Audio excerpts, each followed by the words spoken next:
Selamat pagi Pak, perkenalkan nama saya Yasinta Dewi Sartikandai, NPM 20 10 3250.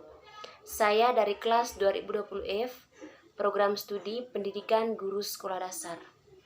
Baik, pada kesempatan ini saya akan mempresentasikan hasil kerja saya.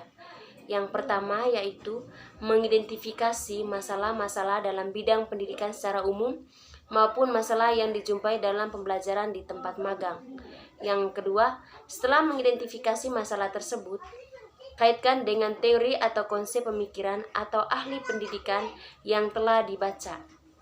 Baik, yang pertama yaitu saya akan membahas tentang bagaimana mengidentifikasi masalah dalam bidang pendidikan secara umum. Pendidikan merupakan kebutuhan sangatlah penting bagi manusia untuk menjalani hidupnya. Hal ini terlihat dalam Undang-Undang Nomor 20 Tahun 2003 tentang Sistem Pendidikan Nasional. Bab 1 Pasal 1 2006 yang menyebutkan bahwa pendidikan merupakan usaha sadar dan terencana untuk mewujudkan suasana belajar dan proses pembelajaran agar peserta didik secara aktif mengembangkan potensi dirinya untuk memiliki kekuatan spiritual keagamaan. Dalam hal ini, berbagai cara sudah dilakukan pemerintah untuk meningkatkan kualitas dan mutu pendidikan di Indonesia. Salah satu upaya untuk meningkatkan kualitas dan mutu pendidikan adalah dengan adanya wajib belajar selama 9 tahun yang sampai saat ini masih dilakukan. Selain itu juga ada penyempurnaan kurikulum, pengadaan buku pembelajaran, pengadaan sarana gedung, dan juga peralatan lainnya. Kualitas pendidikan di Indonesia saat ini sangat memprihatinkan. Penyebab rendahnya mutu pendidikan di Indonesia antara lain adalah masalah efektivitas, efisien, dan standarisasi pengajaran. Hal tersebut masih menjadi masalah pendidikan di Indonesia pada umumnya. Ada beberapa masalah dalam bidang pendidikan secara umum, diantaranya yang pertama, ketersediaan dana pendidikan yang terbatas.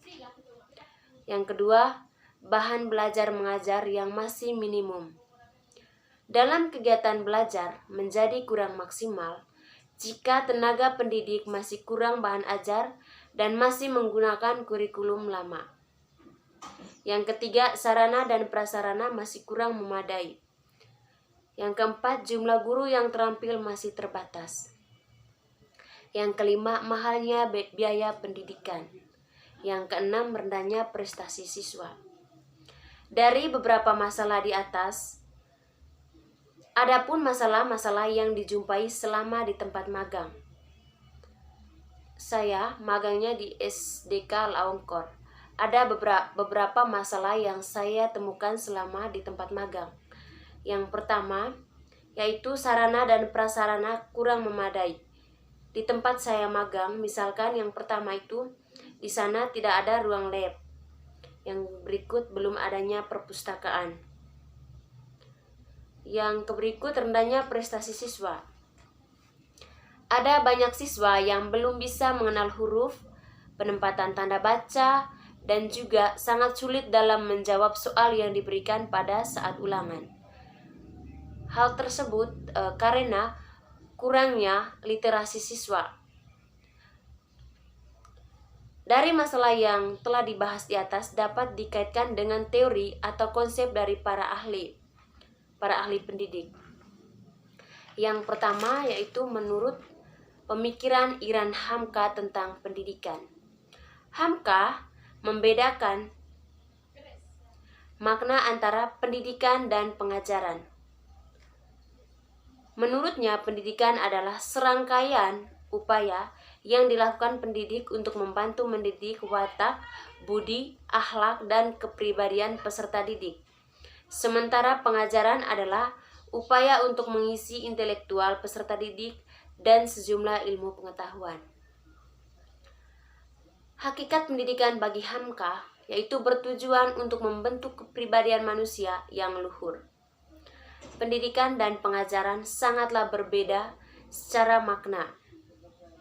Pendidikan mengarah pada pengembangan atau nilai-nilai, sedangkan pengajaran hanya pada aspek transfer of knowledge.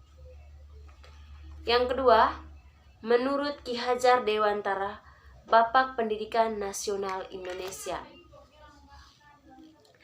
pendekatan konstruktivisme dalam pendidikan.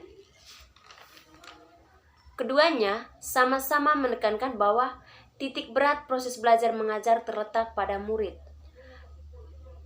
Pengajar berperan sebagai fasilitator atau instruktur yang membantu murid mengonstruksi konseptualisasi dari masalah yang dihadapi. Jadi, pembelajaran yang optimal adalah yang berpusat pada murid atau student-centered learning. Dasar pertama dari pendekatan konstruktivisme dalam pendidikan adalah teori konvergensi yang menyatakan bahwa pengetahuan manusia merupakan hasil interaksi dari faktor bawaan atau nature dan faktor pengasuhan atau nurture. Implementasi dalam dunia pendidikan. Pendidikan yang humanis menekankan pentingnya pelestarian eksistensi manusia dalam arti membantu manusia lebih berbudaya sebagai manusia yang utuh, berkembang, atau menyangkut daya cipta, kognitif, daya rasa atau afektif, daya karsa atau kognitif. Baik, yang berikut, setelah saya mengaitkan teori atau konsep dari dua para ahli di atas, dapat disimpulkan bahwa pendidikan merupakan proses pengembangan potensi-potensi yang terpendam dalam diri individu, sehingga individu tersebut mempunyai kemampuan intelektual yang tinggi dalam interaksi kehidupan sosial masyarakat.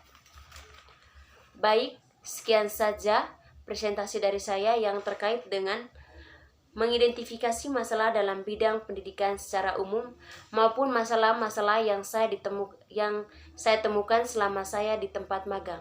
Terima kasih.